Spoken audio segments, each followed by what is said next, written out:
Coming up on Mountain News this morning, Stacy Collins learned his sentencing yesterday, almost 3 years after the murder of his 12-year-old daughter. And an annual fundraiser helped raise money for Kentucky community and technical college students on and off the campuses. Dedicated to Eastern and Southern Kentucky, this is WYMT Mountain News This Morning. Good morning. I'm Amelia Lee here with you on this Thursday, April 17th at 6:30 this morning. And it's time to check in with meteorologist Megan Dusmal on this cold start to our April morning. A bit chilly out. I would say these sleeves were not long enough for me to feel protected from the, we'll call it winter weather. It's not winter. It's not winter, it's spring. But yeah, I also have long sleeves on this morning because it's cold outside. We're not joking about that. And I mean, for the most part, not too bad of a start of the morning if you ask me. Although it's cold, we have clear skies and it's going to stay nice and dry throughout the day. So what more can you ask for a mid-April day? And the even better news is, while those temperatures are cold, we will be warming up in the afternoon from the 30s and 40s you see now to the upper 60s and 70s. Yes, the 70s are back in the forecast, and we'll see 80s in the forecast for your Friday, Saturday, and Easter Sunday. Here's a look at the next couple of hours as those temperatures warm up throughout the day. You'll hit the high around that 4 o'clock, 5 o'clock mark. Amelia? A Johnson County man was sentenced for his role in the 2022 death of his daughter. Stacia Collins was found dead in August 2022, a couple of miles from the spot where police say her father, Stacy Collins, attempted suicide. He was later arrested and charged with her kidnapping and murder. He entered a guilty plea last month. Yesterday, he was sentenced to life in prison without the possibility of parole for at least 25 years. Tim Clark led the investigation as well. We recovered her body, and it took a toll, a lot of stress on us over that, and he made sure that I had all the time that I needed to do a thorough investigation, which has shown the outcome. Clark, who is now serving the Magoffin County Sheriff's Office, says he's happy with the sentence, saying Collins will likely die in jail. A Pulaski County man is facing charges after police say they were called to a domestic dispute. Police say they received the call just before 8 in the morning at a home in the Nancy community. It regarded an argument between a mother and her son. Police later learned the dispute turned physical, leading to the arrest of Lance Baker. He's facing multiple charges, including attempted murder and terroristic threatening. 4 people were arrested after police executed a search warrant at a Pulaski County home.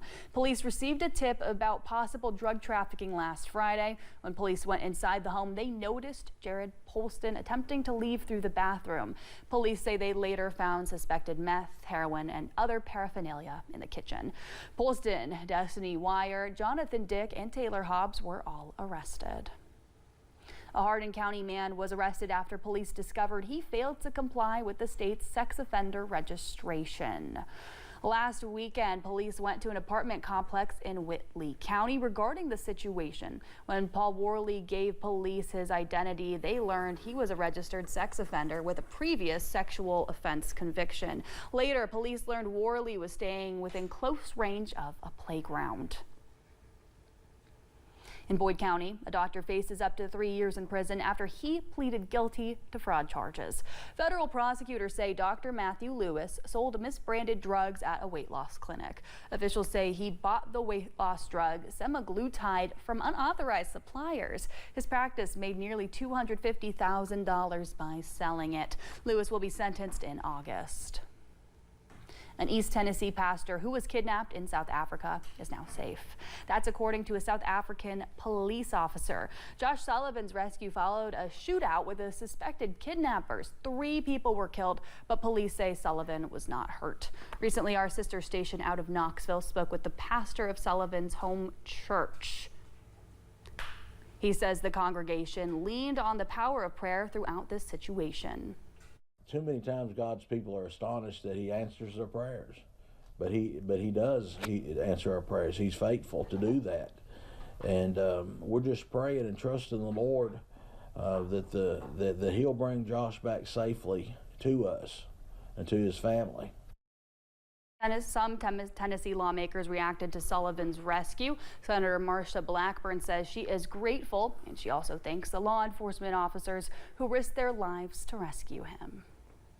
This week, telecommunicators or 911 dispatchers are being recognized nationally for their dedication and heroism behind the headset. Kentucky State Police in Perry County are showing their appreciation to their telecommunicators by writing them notes and providing lunch and treats for them daily. Karen Boggs has worn the headset for nearly 20 years, and she says many people don't realize they're first responders too. We are the first person that you get when you dial 911. We're the trooper's lifeline. You know, they're out on a call by themselves. You know, we are who they have, you know, to make sure that they are safe and to get them home every night. Boggs says she believes an appreciation week is important for telecommunicators as it's just mentally tough and they're not just people who answer the phone. If you know a telecommunicator, make sure you show them your appreciation. Kentucky Community and Technical College hosted a 24-hour fundraising challenge yesterday to raise money for students both inside and outside the classroom. The annual Giving Day fundraiser is for all 16 Kentucky Community and Technical Colleges. KCTCS collaborated with Primary Care of Eastern Kentucky, where they offered in-person opportunities to donate. Students, staff, and the president were all in attendance. The important thing is to give to your community and technical college students. It is one day of giving, and today is the day to make it count. Dr. Jennifer Linden says the money raised will go toward vital student support programs like the Student Food Pantry for students who face food insecurities off campus, the HCTC Student Emergency Fund, and several school scholarships. Their website says they totaled more than $300,000 in donations, along with more than 1,000 gifts. Officials with Mountain Comprehensive Health Corporation celebrated a ribbon cutting for their new and expanded Middlesboro campus yesterday. The clinic and pharmacy is located at 1530 Highway 25 East. We do understand MCHC also had free food as well as giveaways and other fun things. And here's some good news, Big Lots fans. A few of the previously closed stores will soon reopen. Variety Wholesale's announced it plans to reopen 55 stores in a dozen states on May 1st. This is on top of the 9 locations that reopened last week in 6 states. Additional stores will continue to reopen through June, and the company says they plan on opening 219 locations when all is said and done. Southeast Kentucky Community and Technical College is recognizing former WYMT chief forecaster Brandon Robinson. Officials will dedicate the Brandon Robinson porch. It will take place at 11 this morning at Falkenstein Hall at the SKCTC Cumberland campus. The special honor will recognize his impact on broadcasting, brain cancer advocacy, and the Southeast community. Brandon just reported yesterday that his latest MRI was stable, which was great news.